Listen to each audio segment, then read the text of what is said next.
Welcome to the Orthodontics and Interview Podcast, where Farouk brings you closer to the experts in orthodontics so we can hear their story and learn from their experiences. With your host, Farouk Ahmed. Welcome to the third episode of Orthodontics in Interview. I'm really excited to have my guest here today, Mark Wertheimer. Now, Mark has an incredible CV, so I'm just going to read out the salient points that strike out to myself. So Mark is an ambassador for the American Association of Orthodontics. He's been a previous president of the South African Society of Orthodontists. But probably the most notable thing is in 2016, he received the Honorary Last Membership, which is an incredible award only a handful of orthodontists in South Africa have achieved, and is really testimony to what Mark's done within the field of orthodontics. Mark also studied, now I'm going to try and say this correctly, Mark, so you're going to have to help me out, at the University of Witwatersrand. Yeah, that's not too bad. Witwatersrand. Oh, excellent. Guys don't know how much me and Mark have been practicing that before we actually started the recording, from Johannesburg in South Africa. So, Mark, it's a real pleasure to have you here for my third interview. Yeah, my pleasure to be here, Farouk.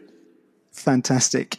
So, Mark, you've spoken on so many topics, but one that stands out to me is the work you've done on interdisciplinary care. So, what I want to know is, how did your interest in that occur? You know, from the early phases of my career, what happened was I got involved with a couple of colleagues, periodontists, prosthodontists, surgeons. As a result of that, we ended up doing a lot of that kind of work together, and it just drove the process because there was a need to understand what was happening in those other disciplines, in those other specialties. Because the thing is, if you're going to be doing a lot of that kind of work, you at least have to have a working knowledge of some of the details and minutiae that are involved in the other specialties, in order that you can provide those specialists with the kind of platform that they need to carry out their work when you're working together with them. That's really, so it's come from your clinical experience. And what do you find people have as pitfalls when it comes to doing this type of work? Well, you know, the thing is, I don't think it's for everyone either, because there are a lot of orthodontists the world over who are not comfortable with it, who are comfortable with the day-to-day kind of general teenager or adolescent cases, you know, and they're not... they don't seem to do a huge amount of that kind of work, maybe because they don't have relationships with, the other specialties or specialists to the extent that others do, you know. So yes, almost like a subspecialty in itself, really. And perhaps it's one of circumstances, but also skill sets as well. That's really interesting to get your thoughts on. Yeah, I enjoy treating the adults as well. I mean, because a lot of those cases are adult cases. So, Mark, I suppose this probably follows through from what you described about treating adults. What goes through your mind when you hear of a new orthodontic appliance? You know, this is one of my bugbears, to be quite honest with you, and that is, we've got to somehow balance up good of a new appliance, as opposed to something that is a gimmick, really put out there often by companies and individuals for possibly little less than financial gain, or or something of that nature, because there's a lot of that happening at the moment. Yeah. And you know, the thing is, orthodontics is different from many other disciplines of a medical nature, in the sense that we don't have the same rigorous controls that need to be in place before something comes out on the market. Okay, it doesn't necessarily have to pass various different tests before it can actually put out there, and that is both a blessing as well as sometimes a danger, and has led to a lot of the problems that exist in the specialty today. So, the thing is, it's great. Okay, when something comes out, you know what? Okay, maybe give it a try, and if you feel that it lends something. But I think one needs to be in a position to evaluate those products really well before just diving into them. We have the early adopters, and I think some of them are early adopters for less than noble reasons, and then you have the thing being perpetuated, and before you know it, it's running away.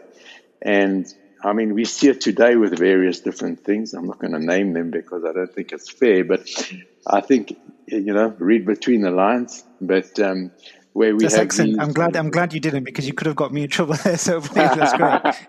But the podcast will continue. That's all. we have enough studies, basically stating that certain things don't work, and yet there are people who are hell bent on actually trying to say that they do have a place. It is. And for people like myself, normal practitioners, as it were, and we see people who are key opinion leaders, and it can be quite a hypnotizing experience to see them speak, and you get drawn into it. But it's good sound advice. I think that what I do feel there is a real need for, which seems to have disappeared to some extent over the years, is a need for honesty. It's very different if someone says, okay, well, this new appliance has come out. Okay, we don't have any information on it, or we don't have a huge amount of information on it. We feel that maybe it does this or that or the other. Okay, and we're going to give it a try. But that's very different from promoting it as a panacea and the best thing since sliced bread and so on, Yeah. But we're not seeing that kind of honesty anymore amongst us. Mark, some questions on a bit of a lighter side of things. So I want to know more about you. So are you Apple or Android? Apple. I'm an Apple freak. We're gonna end this phone call pretty quickly now.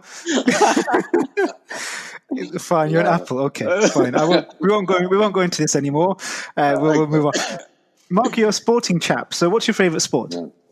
Well, you know what? I mean, my late mother used to say that my dad and I would kind of watch anything, any sport that was going, or any ball game or anything like that. So I grew up basically, being a football fanatic. I used to play squash quite a lot. And then in about 2004, so I started cycling, and that became kind of like my fanatical sport for many years. And I used to do races all the time. I went to the Tour de France. Wow. I went to the Tour de France 5 times. That's incredible. To the last week of the Tour de France, and we used to ride a bit on the routes of the day. And I was a Tour de France groupie. And then I'm still, a football fanatic. I'm a Liverpool fan, so I don't know if that interview as well. We should have not done this interview. I'm from Manchester, so I support Manchester City. So this is, I tell you, I didn't do my research well enough. Mark, so you've met so many people in orthodontics, and it'd be great to know, who is it that you look up to, as so many of us look up to yourself? Well, I think to some extent that kind of shaped my career to a large extent. And, the South African society has got a very rich heritage. And we've chosen our speakers at our yearly Congress very carefully. And it really reads like a who's who in orthodontics. There's every icon, basically, that has ever been in the specialty has really been to this country. And when I was a resident back in 1993, one of the speaker that year was Bjorn Zackerson. And I think it was my first year of residency, of a 3-year residency. And I think that Bjorn, for me, was infectious because it was just mind-blowing. And I think to some extent that shaped my interest in interdisciplinary treatment as well. And Bjorn came back to South Africa on another 2 or 3 occasions, actually. And I mean, every time, and I did over the years have some email correspondence with me. And then a little bit further down the line, of course, Vince Kokic. Yes. Who also came to South Africa, I think, on 2 occasions. And then, I in my when I took the post of president of the South African Society back in 2012, which was a 2-year post, basically, I was quickly alerted to the fact that in 2014 would be the 50th anniversary of the society. And so we were putting together a really big bumper congress for that year. Yes. And I went to the AAO in 2013 with the express intention of identifying speakers for the to solicit 50th anniversary, for the 50th anniversary congress. And that was basically touched base at that congress with Vince Kokich in Philadelphia, which was basically, unfortunately, about 2 months before he died. I had some, even after the Congress, in those email correspondence with him, because I basically tapped him in terms of giving me some advice about speakers and so on. And so he had a profound influence on my career as well. And then of course, there were some local orthodontists, the consultants, the teachers at Wits University who also had, but I mean, of course, many of them are not really known to the international, on the international stage. So, yes. But no less important to a large extent in terms of shaping my career. That's really good to know. Really good to know. So it's not just the big stars; it is the people who are involved in our formative years as well. Yeah. Moving on to the last question now, Mark. So. We've got a large audience of orthodontists and residents and trainees, but what one piece of advice would you give to them looking into their careers? I think, I don't even know if I could identify only one. The whole interview's been advice. It's been great. But, I think, what, one of the things that saddens me nowadays is that I think a lot of people who are coming into the specialty, they go to university, and I think it's sad that all they want to do is really get out and see it as some kind of a money-making thing and all that. Yeah. And, the other thing that I always said to the students that I was teaching, the postgraduate students, is that, generally when you start a postgraduate residency, the chances are you're going to at some point graduate from that, irrespective.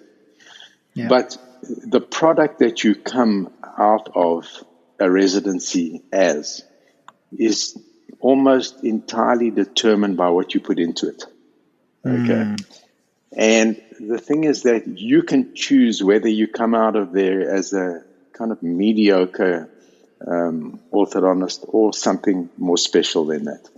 And I think I always used to say that there's nothing more rewarding than teaching a hungry student, someone who's hungry to suck up every bit of knowledge that they can possibly get during that period, because that's the time to do it. You know what I mean? You got to use your consultants and your teachers as much as you can, but many of them cruise, and many of them just want to get out there and. That's all they focus on. And that's what we see today out there. Unfortunately, a lot of the icons have disappeared. I mean, if you think about it now, who are the icons? We have these self-assumed icons, and then they have a whole lot of groupies promoting them. But really, in the big scheme of things, can we compare them with the Kokiches and the Zachrissons and of the past? I mean, where are those people today? Yeah. It's a good question. And it's that's inspiration for us all to really focus on the learning and the people around us to learn as much as we can, and not perhaps on the pocket goal. Mark, that brings the interview to an end. I'd like to thank you so much for taking your time to benefit myself and also the listeners, and hopefully we'll get you back here again soon. So thank you so much. My pleasure. Guys, please do subscribe if you like the podcast, and there are more to come.